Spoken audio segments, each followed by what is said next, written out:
Hi everyone! So this week, as I mentioned, we're going to be doing a special gluten-free, non-wheat pizza. So it's got some interesting ingredients and you have to follow it almost exact, but it has to be pretty exact as far as this. This is going to be for like a one person serving. So the ingredients for the base are actually going to be, we have organic cauliflower, which we've used a slap chop. We've used a slap chop to mince it up, but you could also just grate it on a grater. Okay? So it's 1 cup of cauliflower, and you're going to use 1 free-range organic pasture egg, and then you're going to have 1 cup of grated cheese. So we're going to be grating the cheese. I'm going to do a bit of a mixture of different cheeses. This is my favorite one I just found recently. So the reason I like it is because it's actually non-pasteurized. Even though it's cow's milk, it's non-pasteurized and it's organic, and that's a hard combination to find, those two things together. So usually you'd be using mozzarella, but this is actually cheddar, which is fine. As long as it's a cheese, it's just kind of used to bind things together on the base. So we're going to be grinding this. I'm actually going to mix that a bit with actual mozzarella. This is just regular organic mozzarella as well. I just got that, at Longo's or Fortino's, whatever. So that's I'm going to use that a little bit. So I'll probably mix it up a little bit. So we have our little helper. He's going to do some cheese grating for us, and we're going to grate 1 cup of cheese. You ready to go? Yeah. Alright, start grating right there. 1 cup of grated cauliflower, organic. 1 cup of grated organic cheese. If you wanted to do goat cheese or something like that, that would be good too, that's fine. So this is basically cheddar and mozzarella, I kind of mixed them together, they're both organic. And then we have 1 egg, and we're going to mix all of these ingredients into a bowl a little bit, just to kind of mix it up a little bit. And then from there, it may not seem like it would actually stick together, but this is actually going to be the base of the pizza. So we'll show you how that works in a minute. So we're just going to put the egg in. I'm going to add this, adding the cheese, adding the cauliflower, and that's it. So I'm going to mix this very, very loosely just for a second. Okay, that's good. Bleh. I could eat this. I know you could. Okay, so here's the next part. So I've actually got this round, Teflon thing, but basically we're actually just going to be mainly using the parchment paper. Okay, so basically I'm just going to add that mixture. We're actually going to try to knead all this together a little bit, mix it up a little so that the egg kind of gets redistributed, because the egg will actually hold it all together. And I'm just going to start to pat this down, like this. And just kind of make it round. Okay, so that's basically it.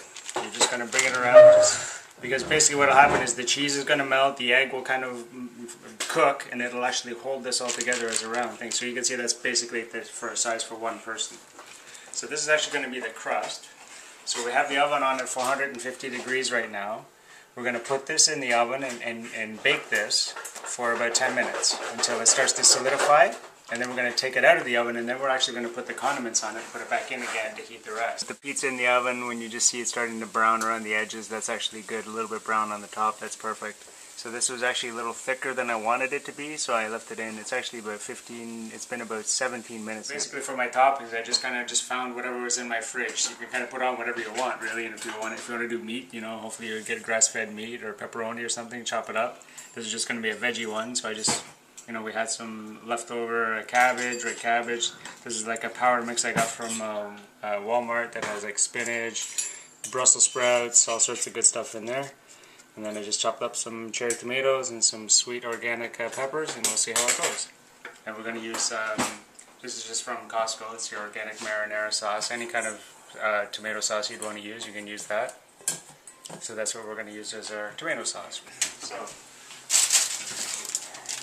that's been cooking for about 17 minutes actually, lightly browned in certain areas on the top. So I'm actually going to take that out, and I'm actually going to let it cool for 5 minutes. So as an option, if you want to help the back dry a little quicker, if you take it, you can actually physically take it off the parchment paper.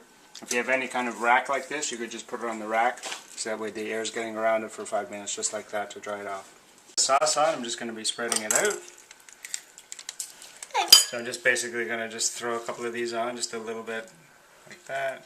Spread things around, just like you'd be putting normal toppings on a pizza.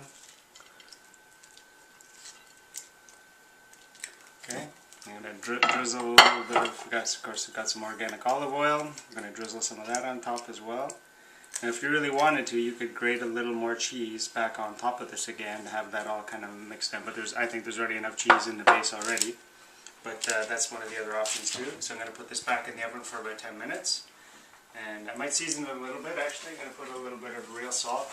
There's already a lot of salt in the cheese really, so you really don't need much. So just a little light sprinkling on the top, very rarely.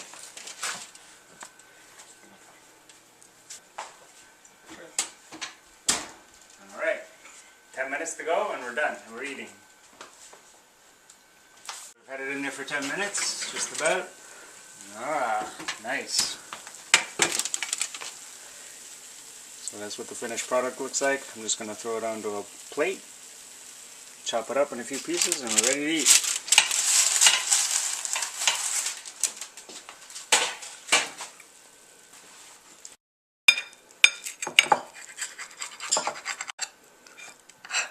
There we go.